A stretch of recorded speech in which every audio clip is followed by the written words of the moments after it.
Alright, it's time for another update. The tank is now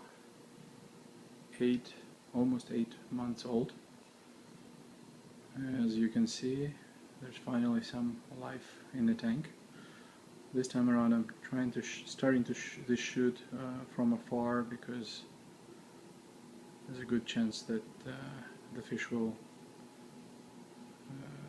try to hide once I get closer to the tank. They're still a little bit skittish, but as you may notice, I got 3 tangs in my tank. For all the tank police out there, I refer you to the article. I think I saw it on reefs.com, but it's by the Coral magazine, so Reef to Rainforest.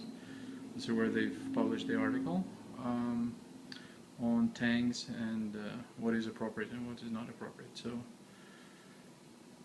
there you go.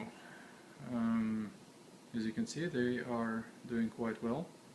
I don't think they're stressed at all, and hopefully there's going to be a much bigger tank in their future. So as I talk, I'm trying to get a little bit closer, and let's quickly go over what's going on in the tank. I'm very happy with the lights. So far I'm starting to get some good growth. For a while there I was a little bit concerned with the amount of light I was getting, so I have cut it down from, I was going at 100%, I cut down to 50, and then even then I've cut down more to 35%. Now that was probably a mistake because I've noticed some of the corals started to brown out, so I've ramped it up to 50% again, and I expect to get even a little bit higher as the time progresses. No, I'm not gonna rush, just gonna have some fun with this. So you see the tanks are doing quite well. I also got the Melanoris wrasse in there, whom I really like. He's been a model citizen so far. And I got 2 little clowns up there. I hope to experiment by adding another, an anemone in there at some point.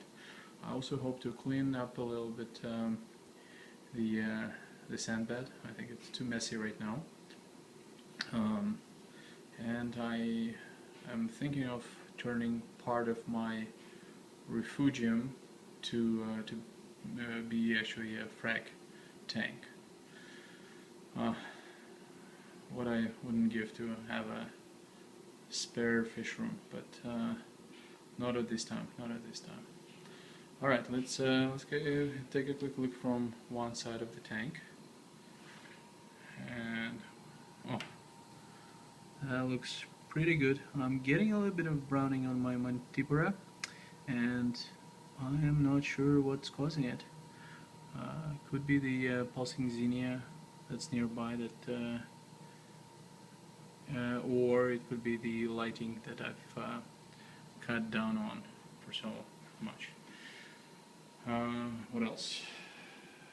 Corals are doing quite well. The torch, cocoa worm. I'm getting some good growth on this Millipora. The purple dragon coral is growing very, very slowly, if at all. Look at the polyps. So the polyps are extended very, very nicely. So I'm getting a lot of this. Unfortunately, I cannot say I'm boasting too bright of colors. I'm getting a lot of brown in my tank, and I'm still not sure why, because I attribute it to probably the period of low lighting, because everything else seems to be in check. So I've mounted another torch up here, my beautiful clam. Oof.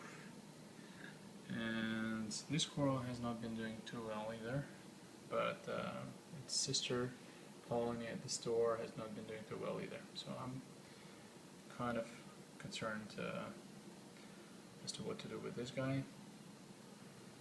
Look at the fish. Finally, I'm getting the fish there. Royal Brahma.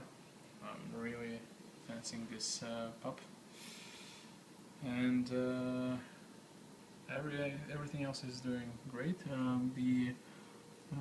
This galaxy is terrific, but it's quite nasty.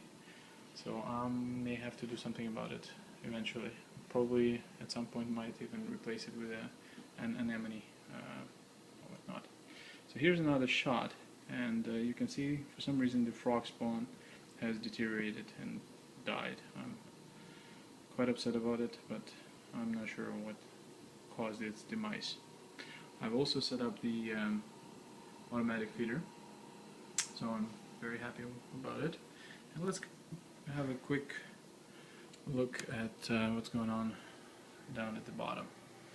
So today I've mounted another power head. It was the first power head in my refugium to just get a little bit of movement, and I think this is the way to go. And what I'm going to try and do is I'm gonna try and put another light, LED light, on top there, and then split or have part of the tank used up by Cheeto, and the other part or side of it is going to be used by frags. So finally, as you can see, the tank is pretty busy right now. I'm planning to add only 3 more fish in there, which are going to be a trio of Anthias, blue-eyed Anthias, which I have already purchased, and they are in my quarantine tank. And after that, maybe a Mandarin Goby at some point in the future, but I think this is it. Even right now, there's a lot. One only regret I have about this tank is that I did not go for much larger tank, because let's admit it, 100 gallons is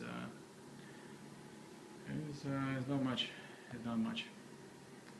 Anyways, thank you for watching. I remind you that you can find out more about the tank, about its parameters, on aquaticlog.com. Once again, it's aquaticlog, and you can find out more about my tank. And thank you for checking out the video.